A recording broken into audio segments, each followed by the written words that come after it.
Last night was so ugly for the Toronto Raptors. The Cavs were great, hitting on all cylinders, all starters in double figures. It wasn't just LeBron like it has been previously in this series. It was everybody scoring, everybody together. But the story today is about the future of the Toronto Raptors. Jalen Rose, what is next for the Raptors? A lot of people are going to say they should blow it up because when you have two All-Stars in your backcourt and DeMar DeRozan and Kyle Lowry, you expect more from a squad. Not necessarily to beat the Cavs, but y'all can't get swept back-to-back seasons. You can't get swept like that. You can't get swept like that. You can't get swept back-to-back That's seasons. 10 straight playoff games they lost to the Cavs. I mean, you can't do that. As a number one seed also, and so for the last handful of years, they have not met expectations at this time of year. So Masai Ujiri is one of the best GMs in the league. I think he now navigates to try to find a way to get from underneath money, in particular with Serge Ibaka. Try to see what's going to happen with Valanciunas.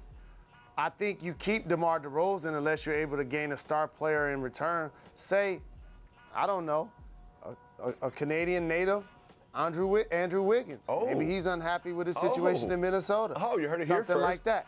But other than that, I think they're hamstrung with Kyle Lowry's salary. I don't think a team is going to trade for him under no circumstance. So he'll be their point guard moving forward, in my opinion. I think that's fair. I don't think too many people are interested in that Lowry contract. I think DeRozan is great. It is curious. A lot of times when you have rosters like this, like we've talked about before, there aren't too many contracts that you can really move from this team. So what do teams do? They fire the head coach. Do you think there's any chance that Dewayne Casey gets fired? I hope not, because he did a terrific job with the team. The problem is not playing DeMar DeRozan in the last 14 minutes of Game 3. You have to find a way to ride or die with the players that help get you there. And he's a guy been a 20, 25-point scorer. You have to find a way to get him back in the game. And you don't want to place the blame on anybody else, but this is where you need assistance. This is where you need other people on the team. It's like, hey, coach, you got to get him back in there. It's just not going to be a good look. And the reason why I said that is because I don't know if a relationship, coach and star player, rebounds when things like that happen. Well, I want you to take us behind the curtain on a coach and player relationship that also occurred last night. Not really talked about too much, but reportedly Rodney Hood was asked to go in the game. Rodney Hood hasn't been playing much this series, hasn't been playing well this series, was asked to go in the game in what could be considered garbage time. I believe there's about 6 or 7 minutes left. He reportedly refused to go in the game, Jalen Rose. I wasn't on the bench. I'm not positive this happened, but that is the word right now. Take us behind the curtain. Why did he do that? What will be the backlash? What happens next with that relationship between Lou and Hood?